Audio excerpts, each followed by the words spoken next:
Hey guys! இன்னைக்கு எங்க கிளம்பிட்டோம்னா, நம்ம திங்களூருக்கு பக்கத்துல நிச்சாம்பாளையங்கிற ஒரு ஊர்ல ஒரு கருப்புசாமி கோயில் வந்து திருவிழாங்க. சரி நாமளும் இந்த கோயிலுக்கு போலான்னு சொல்லிட்டு கிளம்பிட்டேங்க.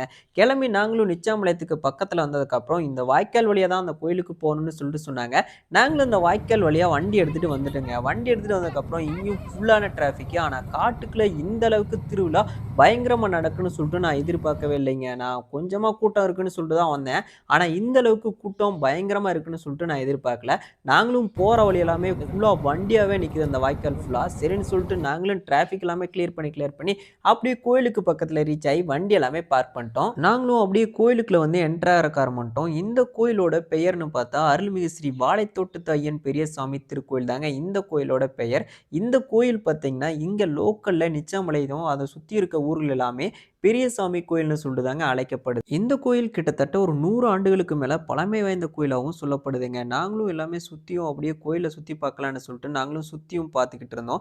பார்த்துக்கிட்டு இருக்கப்ப தான் கரெக்ட்டா இந்த கோயில்ல எந்தெந்த டைமிங்ல வந்து கோயில்ல பூஜைகள் நடக்குன்னு சொல்லிட்டு கேட்டதுல, அமாவாசை வந்து பூஜைகள் வந்து நடக்குங்க அப்படின்னு சொல்லிட்டு எல்லாருமே சொல்லியிருந்தாங்க. நாங்களும் சுத்தியும் பார்த்துக்கிட்டு இருந்தப்ப கரெக்ட்டா கெடா வெட்டுறதுக்கு பொங்கல் எல்லாமே ரெடி பண்ணிட்டு இருந்தாங்க. அப்புறம் நாங்க அப்படியே போயிட்டு ஃபர்ஸ்ட்டு சாமி கும்பிட்டு வந்துடலான்னு சொல்லிட்டு, அப்புறம் நாங்களும் சாமி கும்பிடுற இடத்துக்கு வந்து போயிட்டோம். ஃபர்ஸ்ட்டு என்ட்ரன்ஸ்ல சாமி எல்லாமே கும்பிட்டு, அப்புறம் அப்படியே கோயிலுக்குள்ள வந்து என்டர் ஆகறக்கு ஆரம்பிச்சோம்.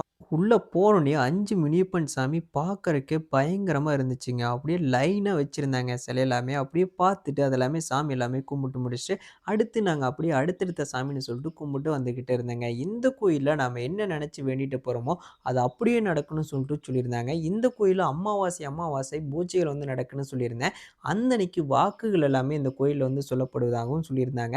அப்புறம் நாங்களும் எல்லா சாமியும் அப்படியே கும்பிட்டுக்கிட்டே வந்துகிட்டு இருந்தோம். இங்க என்னென்ன சாமி இருக்குன்னா, முனியப்பன் சுவாமி, அடுத்து பெரிய கருப்பண்ண சுவாமி, அப்புறம் பெருமாள்னு சொல்லிட்டு, அடுத்து விநாயகர்ன்னு சொல்லிட்டு எல்லா சாமியுமே இந்த கோயில்ல வந்து வச்சிருக்காங்க. இந்த கோயில்ல ஆடி மாசத்துல 2 நாள்ல வந்து நோம்பிகள் வந்து நடக்குதுங்க. ஒண்ணு 18 இன்னொன்னு வந்து 19ன்னு சொல்லிட்டு இந்த 2 நாள்லயுமே நோம்பிகள் வந்து நடக்குதுங்க. கருப்புசாமி கோயில்லயே 2 நாள் நோம்பி நடக்கக்கூடிய கோயில்னு பார்த்தா இந்த கோயில் தான். இந்த கோயில்ல அதே மாரி கெடாய் 2 விதமா வெட்டுவாங்க. ஒண்ணு வந்து முனியப்பனுக்கு, இன்னொன்னு வந்து கருப்பு சாமின்னு சொல்லிட்டு 2 விதமா வெட்டுவாங்கங்க. அப்புறம் நாங்களும் சாமி எல்லாமே கும்பிட்டு அப்படியே வீட்டுக்கு கிளம்பிட்டோம். இந்த வீடியோ பிடிச்சிருந்தா லைக் பண்ணிருங்க. சரி அடுத்த வீடியோல பார்ப்போம். டாட்டா பாய்.